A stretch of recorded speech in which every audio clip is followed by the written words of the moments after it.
তিন ব্যক্তিকে দেখে আল্লাহ তাআলা হাসেন, অর্থাৎ আল্লাহ তাআলা তাদেরকে দেখে হাসতে থাকেন।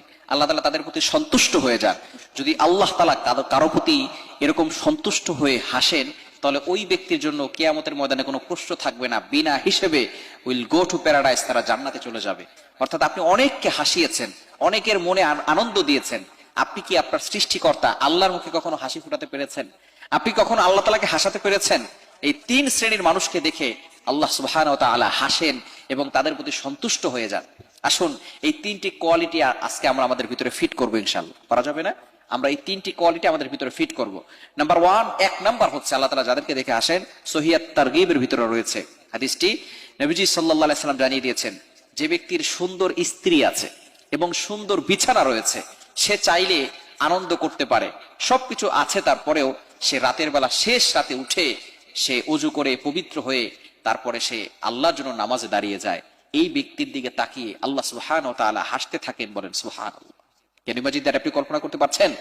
যদি কোনো ব্যক্তি সুন্দর বিছানা আছে, সুন্দর স্ত্রী আছে, সেটা রেখে তারপরে সে নামাজে দাঁড়িয়ে যায় তাহাজ্জুদের সময়, যখন সকল মানুষগুলো ঘুমিয়ে আছে, পাখিগুলো ঘুমিয়ে আছে, গাছপালা ঘুমিয়ে আছে, এমন সময় আল্লাহ পাক রব্বুল আলামিন যে বান্দা তাকে খুশি করার জন্য নামাজে দাঁড়িয়ে যায়, আল্লাহ পাক রব্বুল আলামিন ওই বান্দাকে দেখে ফেরেশতাদেরকে ডাক দিয়ে বলে, ও ফেরেশতারা দেখো, এই বান্দার সবকিছু থাকা সত্ত্বেও সে এখন সুখে, এখন সে শীতের সময় সুন্দরভাবে কম্বলটাকে গায়ে দিয়ে সে ঘুমাতে পারতো, স্ত্রীর সাথে আনন্দ উদযাপন করতে পারতো, কিন্তু সে না ঘুমিয়ে আমি আল্লাহকে ভালোবেসে দাঁড়িয়ে গেছে।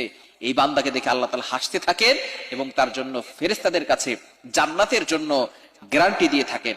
এজন্য অবশ্যই আমরা রাতের বেলা শেষ সময় তাহাজ্জুদ নামাজ পড়তে পারবো তো ইনশাআল্লাহ। আল্লাহ তাআলা আমাদের সকলকে কবুল করেন। নাম্বার টু, দ্বিতীয় নাম্বার হচ্ছে যে ব্যক্তি আল্লাহর জন্য জিহাদে যায়, অর্থাৎ আল্লাহর রাস্তায় জিহাদ করে এবং হয়তো সে শহীদ হয় অথবা সে গাজী হয়ে ফিরে আসে, অর্থাৎ তার এই কাফেলা, যুদ্ধ কাফেলার যদি সব পরাজয় বরণ করে, তারপরও সে ব্যক্তি একাই আল্লাহর জন্য জিহাদ করে, আল্লাহর দ্বীনকে কায়েম করার জন্য, দ্বীন প্রতিষ্ঠা করার জন্য সে যদি সামনে অগ্রসর হয় এবং জীবনের কোনো পরোয়া না করে, সে হয়তো শহীদ হয়ে যায় অথবা শহীদ না হয়ে গাজী হয়ে ফিরে আসে, এই ব্যক্তির দিকে তাকিয়ে আল্লাহ তাআলা হাসি দেন এবং বলতে থাকে, বান্দা তার জীবনটাকে আমি আল্লাহর জন্য কোরবান করে দিয়েছে, তার সম্পদ, তার জীবন কোনো কিছুই পরোয়া করে না আমি আল্লাহর ভালোবাসার দিকে, সুতরাং আমি আল্লাহকে এতটা ভালোবাসে। এই বান্দার দিকে তাকিয়ে আল্লাহ তাআলা হাসতে থাকেন এবং তার জন্য জান্নাতের গ্যারান্টি দিয়ে থাকেন।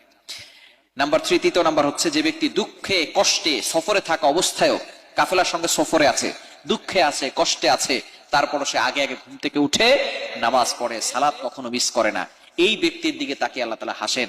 এই তিন শ্রেণীর মানুষকে দেখে আল্লাহ তাআলা হাসেন।